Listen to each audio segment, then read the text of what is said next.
Bonjour, bienvenue sur la Web TV du Conseil Général de la Moselle pour cette deuxième journée du Moselle Open, toujours évidemment depuis Metz Expo. Aujourd'hui c'est mardi et en attendant l'arrivée des enfants traditionnellement le mercredi, eh bien c'est la télévision qui s'est installée avec les caméras de Sport Plus qui retransmettent l'événement jusqu'à la finale de dimanche, bien évidemment. En attendant de savoir qui soulèvera le trophée, je vous propose de voir le résumé de cette journée. Une journée qui démarre plutôt mal pour les représentants français engagés dans la compétition. Sans doute émoussés par leur parcours en qualification ce week-end et lundi, les deux tricolores Herbert et Gickel s'inclinent dès le premier tour dans le tableau final. Malgré de bonnes intentions, Pierre-Hugues Herbert ne parvient pas à déstabiliser la tête de série numéro 8, l'Allemand Florian Mayer. Victoire en 2 manches, 6-2, 7-5. Bis repetita dans la rencontre suivante, ou plutôt noch einmal bitte, avec cette fois dans le rôle du vainqueur un autre Allemand, Tobias Kamke, et dans le rôle du perdant, un autre Français, Marc Gickel. Même punition, défaite en 2 manches. Ça va mieux ensuite pour la délégation française avec la victoire express d'Édouard Roger Vasselin sur l'Argentin Federico Delbonis en 50 minutes. Le Français conserve de l'énergie avant d'affronter le double tenant du titre, Joe Wilfried Tsonga, aperçu sur les cours d'entraînement dans l'après-midi avec un autre Français, Benoît Paire. Une séance devant un public nombreux et dans la bonne humeur, après sa victoire en double la veille, associé à Nicolas Mahut, qui rentre lui dans le tableau aujourd'hui face à un Argentin, Leonardo Mayer.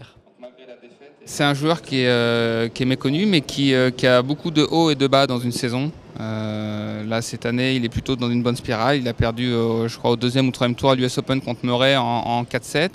Là, il a joué en Coupe Davis contre les Tchèques. Il a perdu en 4-7 contre Berdych. Donc, c'est un joueur, même s'il est argentin, qui aime beaucoup jouer sur dur et qui a des très très grosses frappes du fond du court. Donc, à moi d'essayer de jouer un petit peu différemment, de lui proposer autre chose, de venir au filet, de le presser, de ne pas lui laisser beaucoup de temps d'installer son jeu.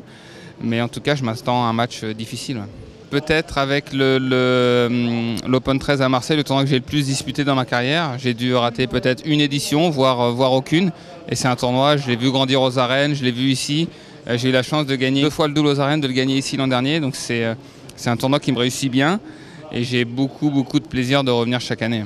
À peu près au même moment, sur le cours numéro 1, Kenny de Schepper, KDS pour les intimes, ne s'embarrasse pas avec une victoire rapide en 1 heure face au néerlandais Jesse Uta Galung, 6-3, 6-2, avec 79% de premier service contre 38 seulement pour son adversaire. La partie bascule vite en faveur du Français. Repêché après le forfait de l'Autrichien Andreas Ander Maurer, Michael Berrer n'en profite pas. Malheureusement, il sort du tableau, victime du Slovaque Lukas Lako en 3-7. Des balles de tennis aux boules de Noël, le Moselle Open est le seul à pouvoir faire le lien. Merci au Conseil Général de la Moselle qui met en valeur ses sites Moselle Passion et profite de l'occasion pour lancer l'opération Noël de Moselle avec le fameux sentier des lanternes.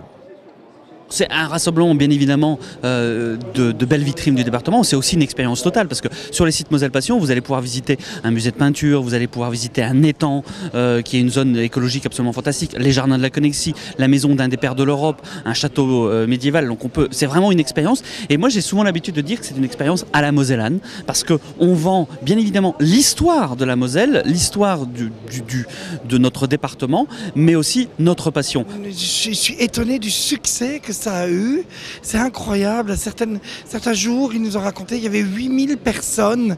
Pourtant, c'est pas une période où il fait chaud, il fait beau. Les gens sortaient souvent sous la contrainte. Il pleuvait beaucoup au mois de décembre l'an dernier.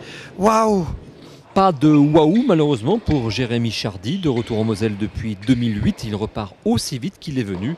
La faute à un qualifié.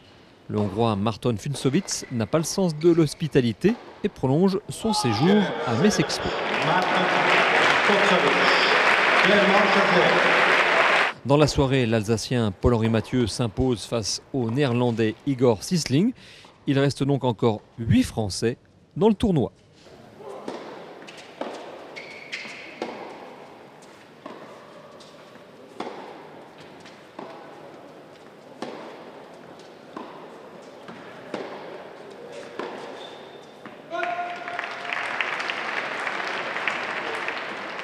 Sponsor, 30.